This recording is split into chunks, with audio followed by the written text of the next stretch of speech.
Assalamualaikum warahmatullahi wabarakatuh. Saudara-saudara, di daring PBSI semester 3 dan akuntansi semester 5. Materi kita lanjutkan, yaitu materi tentang amaliyah Ahlussunnah wal Jamaah yang nomor 5. Tentang legitimasi kenduren, bagaimana hukumnya kenduren atau bagaimana hukumnya tahlilan kalau dalam bahasa Arabnya. Di dalam tahlilan, dalam kenduren itu ada 3 hal. Yang pertama adalah ada namanya bacaan-bacaan yang dibaca, artinya kegiatan membaca. Nah, kegiatan yang dibaca itu apa saja? Ada zikir, ada membaca tasbih, ada baca sholawat, dan ada doa. Ini artinya kegiatan sebagai konten dari kegiatan. Nah, kenapa dikatakan tahlilan secara historis? Tahlilan itu artinya adalah berasal dari kata halala yuhallilu tahlilan. Artinya membaca la ilaha illallah. Kenapa harus membaca la ilaha illallah itu dijadikan sebagai istilah? Ya, karena kalimat la ilaha illallah itu adalah puncak klimaks dari zikir.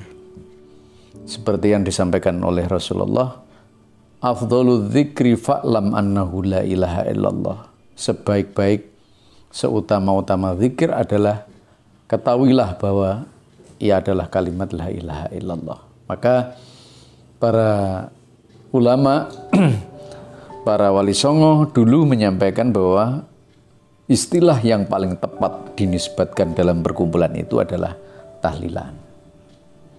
Apa bedanya tahlilan dengan tahlil? Sama. Hanya tahlilan itu adalah merupakan istilah. Kalau tahlil itu adalah bahasa yang diucapkan di dalam tahlilan itu. Yakni pokoknya dalam kalimat la ilaha illallah. Bolehkah kita menggunakan istilah itu, kita melakukan itu, kita mengimplementasikan la ilaha illallah dengan kalimat tahlilan? Boleh, dan tidak ada larangan sama sekali. Itu adalah konten pertama atau substansi pertama. Jadi kalau ada orang yang membid'ahkan tahlilan, ya, menganggap, menuduh bahwa tahlilan itu adalah perbuatan sesat, maka dia adalah buhtanan azim, salah besar. Ini dari sisi morfologi, dari sisi lughat bahasa tahlilan boleh dan tidak salah, bahkan sunnah, dan kita dapat pahala. Yakni tahlil berasal dari kata la ilaha illallah. Yang kedua adalah di dalamnya ada sedekah, ada berkat. Berkat itu makanan yang dibawa oleh seseorang yang tahlil, dibawa pulang. Tapi kalau di dalamnya itu namanya ada tumpeng dimakan bersama. Itu namanya mat'am bersama. Boleh nggak sedekah? Boleh nggak berkat? Boleh. Tidak ada yang boleh melarang berkat dan sedekah. Seorang sahabat bertanya, ya Rasulullah, inna ummi qad uftilitat nafsuha wa araha law takallamat tasaddaqat. Ya Rasulullah, ibu saya meninggal. Andaikan bisa bicara, dia akan sedekah. Bagaimana kalau saya mensedekahkannya? Jawabnya Rasulullah, na'am, boleh. Kamu bersedekah untuk ibumu. Nah, ada lagi, ya. Ada keluarga Ja'far yang ditinggal mati oleh keluarganya.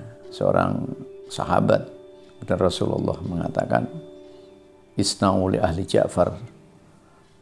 Ya, buatlah makanan keluarga Ja'far. Artinya ada dan boleh. Nah, inilah yang dimaksud dengan bahwa barokah itu penting. Bahkan barokah dari sedekah itu, as-shadaqatu tadfa'ul bala. Sedekah itu bisa menghilangkan bahaya. Sedekah penting dan hukumnya sunnah. Dan ini di dalam tahlil.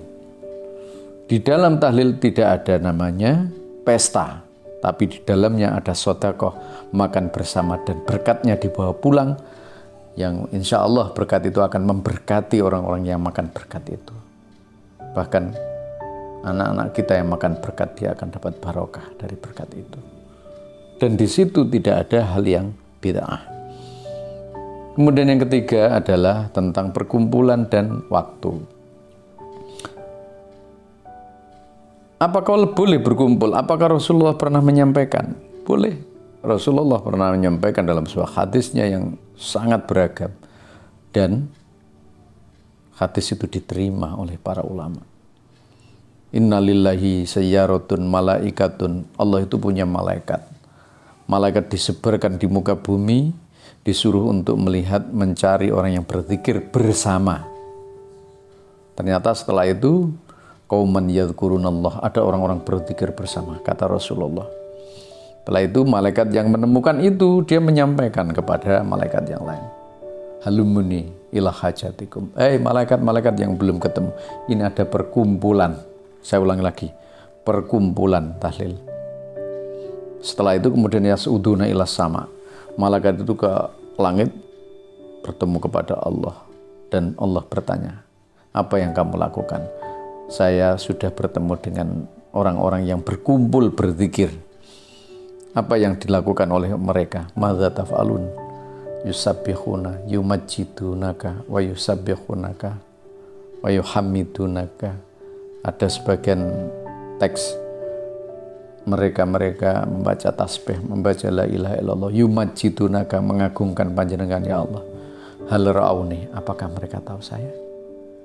La, tidak pernah tahu panjenengan. Andaikan tahu panjenengan, mereka akan lebih banyak berzikir kepada Allah. Apa yang mereka inginkan?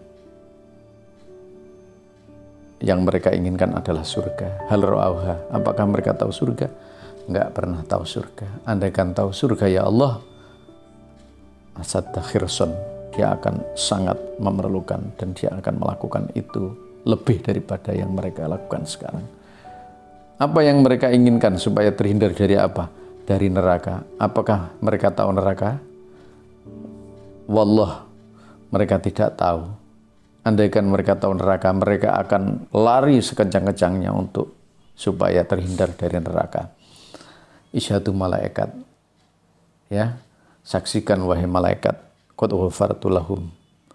Mereka saya maafkan dengan redaksi berbeda. Semua saya maafkan. Kata malaikat, fihi rajulun khata, ada seorang laki-laki yang tidak punya niat untuk tahlil, tidak punya niat zikir, tapi dia terjebak di sana. Niatnya tidak baik, dia tidak bisa membaca bersama teman-teman yang membaca. Ghafartu lahum, mereka semua yang ada di dalam perkumpulan tahlil, zikir itu, mereka saya beri maaf. Artinya, perkumpulan di dalam tahlil, zikir bersama, ada dasarnya dan boleh. Dan itu pun diperbolehkan oleh Allah, diperbolehkan oleh Rasulnya.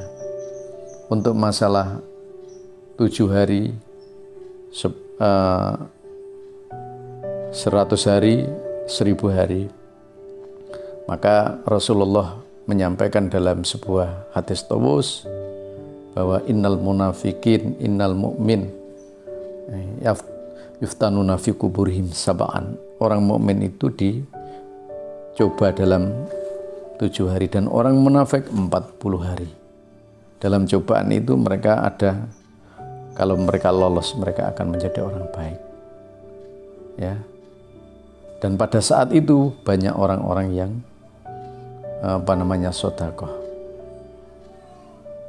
Artinya bahwa zikir itu sebuah hal yang sunnah, dan zikir itu berdasarkan hadis Nabi. Bagi orang yang tidak suka zikir, silahkan tidak zikir dan tidak tahlil, tapi kita melakukan zikir adalah karena kita ingin mendekatkan diri kepada Allah. Wallahul muwaffiq ila aqwamit thoriq. Wassalamualaikum warahmatullahi wabarakatuh.